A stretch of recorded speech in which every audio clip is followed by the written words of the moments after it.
Hello everyone! Today we're talking about a game that became a legend for some and a dark horse for others, Grand Theft Auto 4. This well-known entry in the series was released back in 2008, but how does it play today on Xbox Series S? Does it feel outdated or can it still pull you in like it did years ago? Like many of you, I've completed this game more than once, but that was a long time ago and on PC, since I didn't own a console back then. Even on medium settings, it didn't run perfectly. And now I finally have the chance to enjoy the game at stable 60 FPS. Back in those days, that would have sounded like a real wow.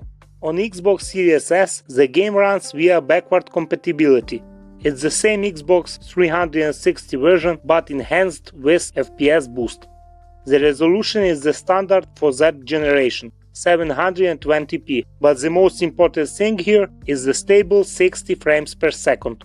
Well, almost. There are occasional drops when driving over bridges or wide roads with heavy traffic, but they're rare and not critical. The smoothness from 60 FPS completely changed how the game feels. This was something PC players experienced years after release. What once ran at 30 FPS with drops on older consoles now feels smooth, responsive, and very comfortable. Controls feel more precise, gunfights are more enjoyable, and driving around the city feels much more alive. You can feel every turn and body roll of the car. Shooting also feels easier and more accurate. Of course, the textures don't look modern. They haven't been improved since the original version. In some places you'll notice simple models, blurry surfaces, a lack of modern effects, and very little anti-aliasing.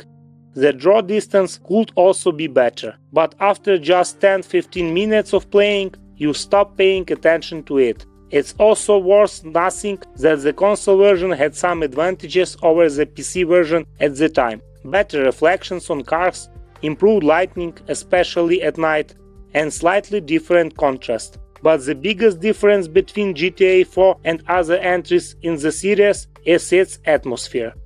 Liberty City is the real main character of this game. The city feels grey, harsh, and grounded, perfectly matching the overall tone. Even in 2026, the world feels alive and detailed. Something is always happening.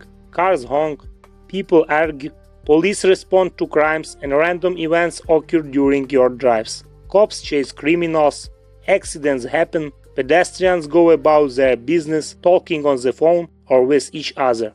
Weather effects, rain, fog, evening lights create a powerful mood. The game looks dark, realistic, and something heavy, and that's exactly its style, reflecting the criminal atmosphere of that era. Unlike the brighter entries in the series, GTA 4 feels more mature and serious. That's why it stands apart from the rest. At the center of the story is Niko Bellic, who even today remains one of the best protagonists in the entire GTA series.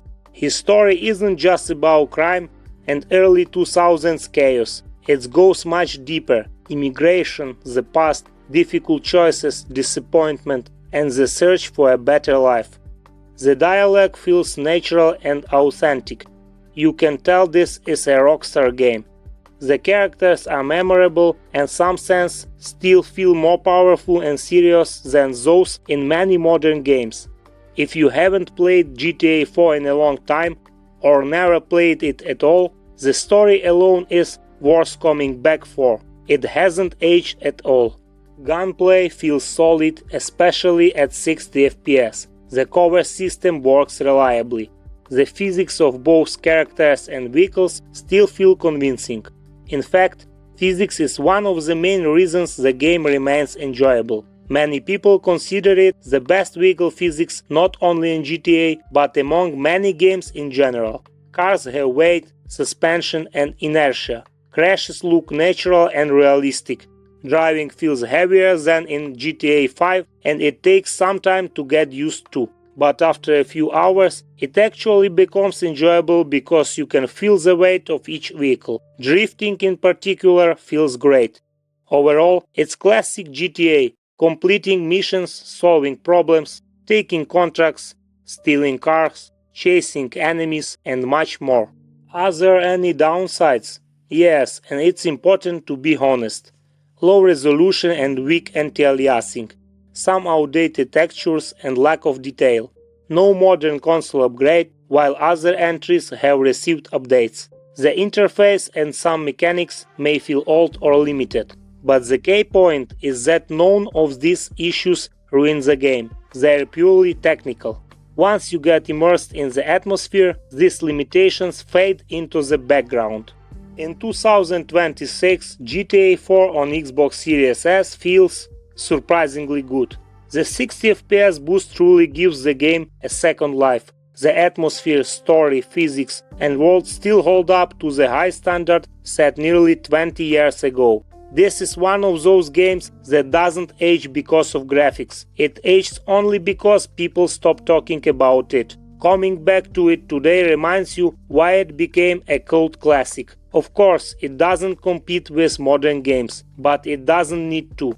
It has already earned its place as veteran of the series. If you never played GTA 4, now is a great time to fix that. And if you played it years ago, coming back might pleasantly surprise you. For me, this is one of those games that never gets old, even without a remaster or remake. Thanks to Xbox and a stable 60 FPS, it still feels alive on consoles today. And honestly, many modern games still can't match the level of atmosphere and attention to detail that GTA delivered back in 2008. Thanks for watching until the end. I wish you all the best, guys.